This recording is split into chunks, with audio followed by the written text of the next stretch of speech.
Hello, I'm Ann Green, and welcome to We've Got Books. We're coming to you from the Dallas-Fort Worth area of Texas, a state where cowboy boots and white Stetson hats are seen at rodeos, where barbecue sauce is hot and steaks are oversized and juicy. We're Ann Green, Lana Newman-Cruzy, and Larry Green, stepping in for James Yarborough. And we're happy you joined us here at We've Got Books. We're excited to be connecting with you.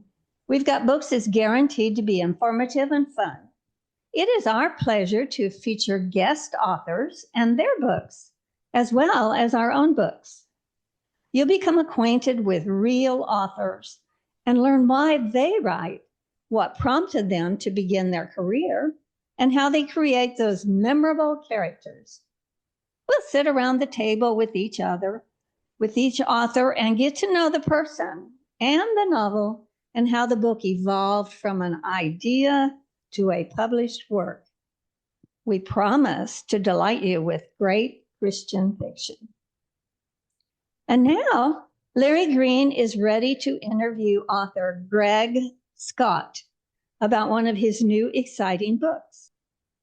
Greg's book is a departure from the type of book we normally spotlight, but we felt Greg's novel would be of interest to our listeners. So grab your cola, cup of coffee or tea, and sit back and enjoy this exciting ride into the literary world. Thanks, Ann. So Greg, welcome to the We've Got Books podcast. And just to tee up your book right off the bat, your official author name is D. Greg Scott. Is that right? Yep, that's right. I'm one of those nutcases that uses a first initial and a middle name. Messed up automated systems all over the country. Okay, so tell us, who are you? Well, I live here in Minnesota with my wife and my daughter and 3 cats and a dog and other creatures that come and go. And you mentioned juicy steaks. I'm all for oversized juicy steaks, but spicy, spicy for me means you put salt on it. That's me. I live in Minnesota. I don't know how people eat these hot sauce spicy things. And I tried that one time. I thought I was gonna die. We love it. Oh man, more power to you. I'm a long-time technology and I'm a cybersecurity professional, and I'm also a writer, and I'm a father, and I'm a grandfather, and I still attend Hard Knock University, and I keep learning all kinds of life lessons. I don't think I'm going to graduate from Hard Knock U anytime soon. And then during the day, I help the world's largest open source software company support the world's largest telecom company. So I'm one of those guys that keeps the internet running. And then on nights and weekends, I work on writing, and I look for ways to mount cyber attacks and hijack trucks and blow up buildings and other dastardly deeds. Research for novels takes authors into strange places. Sounds exciting, Greg. How did you start your writing career? Well, I wrote way back in the 90s. I wrote on a back page column for an IT industry trade magazine, but I never got serious with fiction until about 11 years ago. Back in 2013, my growing up years were unusual, I guess is a good word for it, and I thought it was time to write a memoir about how I grew up in an alcoholic family. So I ran across a publisher and figured I'd try my hand at putting all that together in a book, and that led to a bunch of studying about how stories work and how to write stories. Who knew there was such a body of knowledge about this stuff? So you first wrote a memoir. No, I tried. I didn't even know what a genre was. I didn't know what a memoir was at the time. You wouldn't want to read what I first produced back in those days.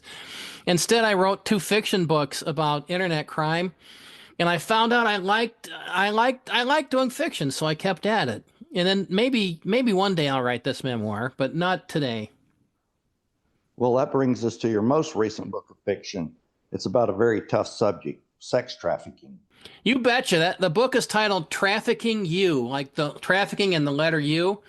And it's about part of the premise is there's a university in northern Minnesota, and it uses trafficking as kind of as a disguise for a work study program as a disguise for trafficking. And this hit me about 5 years ago. Trafficking is predators use the internet these days to find victims. And that's a social media abuse thing. And that's a cybersecurity problem, which is right up my alley. Now, people think of cybersecurity as mostly academic, sanitary exercise, but it's not. In the real world, predators do this stuff and it's gut wrenching and it's raw and it's visceral. So, Trafficking U? Yeah, I want a different story from my two earlier books. How does this stuff work? How does a predator manipulate vulnerable people by trading messages across the internet? When you think about it, you're sitting in front of a computer screen and you're reading text, and that can change your life. How does that work? So anyway, Jessie Johnson is a principal bank fraud analyst for a large Minneapolis bank, and she's the main character. And on the Friday before Super Bowl 52 in Minneapolis, Leilani barges into her life, and that starts a chain of events that puts Jessie at war with an international sex trafficking ring. And this is something I'm really proud of. If Trafficking You were a movie, it would be PG or maybe PG-13. There's no profanity, there's no sex, there's no graphic violence. Bullets fly, but no graphic violence. Your middle school kids can read this story after you finish reading it, and they should read it because they're vulnerable to grooming and they need to learn how this stuff works. Okay. That's good. They're the group traffickers are reaching out to. They need to know. Can you read an excerpt for the listeners? Sure. We'll do a paragraph right in one of the early chapters. So, well, I'll just start right in. Who's in Super Bowl 52 anyway? Who cares? Jessie sipped her latte at the Manitou Coffee in the Minneapolis Skyway and scrolled through pictures of jeans. This horrible week of sending suspicious activity reports into a law enforcement black hole was finally over. Let the football crazies own downtown Minneapolis for the weekend. Maybe she'd accept Mom's standing offer to go to church in the suburbs with her Sunday morning just to get away. Or maybe she'd sleep right through until Monday morning. She chuckled silently. Predators and perverts. This is the part of Super Bowl week nobody highlights in the glossy brochures. Act like you know me, please. Jessie looked up from her tablet. Late teens, tall, Native American maybe, and scantily dressed, which made no sense in early February in Minneapolis. Unless... You didn't just come up with all this material on your own. Who helped you get it right? Lots of sources. There's a couple nonfiction books, but I wanted to find out, how does the business model work? And I looked for I said author research takes you to strange places. I looked for former pimps who could tell me how this stuff worked. And that's weird, trying to find a former pimp. But I found John Turnipseed in Minneapolis. John was a notorious gang leader and drug dealer and a pimp up until 1994, when he turned his life around and accepted Jesus. He went on to serve as Urban Ventures executive vice president and campus pastor. Imagine that, a former pimp becoming a pastor. There's a whole redemption arc around that. He mentored hundreds of men to become better fathers before he met the Lord in November of 2022. And what John told me in his earlier life before he came to worship Jesus, he found women to work for him by charming them. He learned what they wanted and he'd offer it. And they were all vulnerable because of issues with their fathers. And they always wanted another father figure. And so he put himself in that role. And that's how he was able to manipulate them so badly. And I wish I could have shown him a finished manuscript draft, but he passed away right before I completed it. So, in Trafficking You, you captured the terrible realities of the sex trade from someone who was not only there, but in charge. Yeah, I did. John was one source of many. There is another book called The True Story of Canadian Human Trafficking in Canada, and by Paul Bogue. And there is another book called In the Skin of a Jihadist by Anna Arel. And this stuff is so powerful. Anna Arel is not her real name. It was a story about grooming in France, and this reporter took on the persona of a vulnerable teenager. So those were John Turnipseed and those two books, and some of my experience as a father and a grandfather, and some of the stuff I know about cybersecurity. That all fed into the book. And I hope I was able to capture the dangers and the tragedy and the raw, visceral emotions in my book, and the redemption. Redemption's a big deal for anyone who wants it. And this is as awful as this stuff is. Redemption on the other end is even better. No matter what you've gone through, God doesn't turn his back on anyone. Well, those are good tips for everyone. Does Trafficking You offer some insight about how we, the listeners, might help someone caught in this trafficking trap? Yeah, yes, it does. That's a great question. Thanks a ton for asking it, because that's why I wrote it, so that listeners could have some tips. And the big deal is awareness. About the only tool we have is awareness. And so read my book and read the nonfiction stuff I told you about, and watch for changes in behavior with your teenagers, and stay suspicious. Predators, in today's world, predators are just a tap on the cell phone or a mouse click away, and anybody can get sucked in with this stuff. I got sucked into it one night by somebody, and you'd think that's nuts because I do presentations about this stuff. But if you think that you're too smart or too sophisticated, think again. Stay aware. That's the biggest tip that I can offer you. Stay aware. Well, those are good tips for everyone.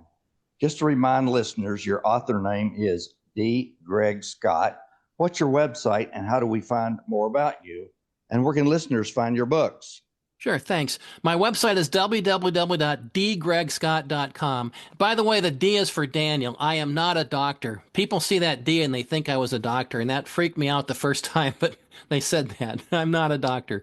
So D for Daniel, dgregscott.com. And from there, you can find me on all kinds of other social media platforms. And you can find my books on Amazon or any of the retailers that sell books. You can find my stuff. Just search for D. Greg Scott.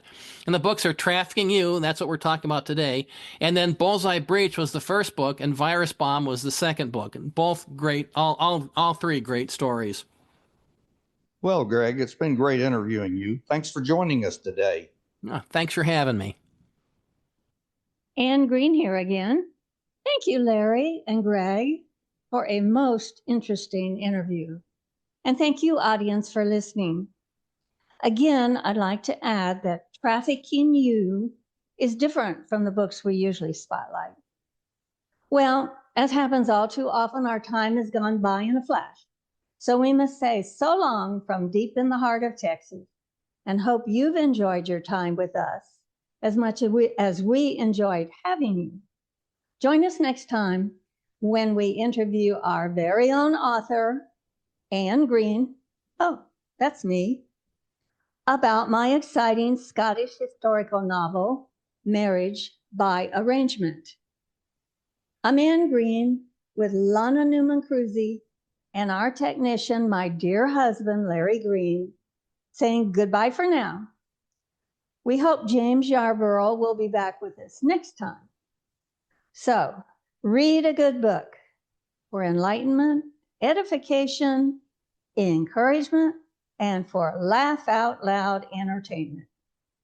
We hope you'll choose one of our fabulous books from We've Got Books. See you next time, and keep reading.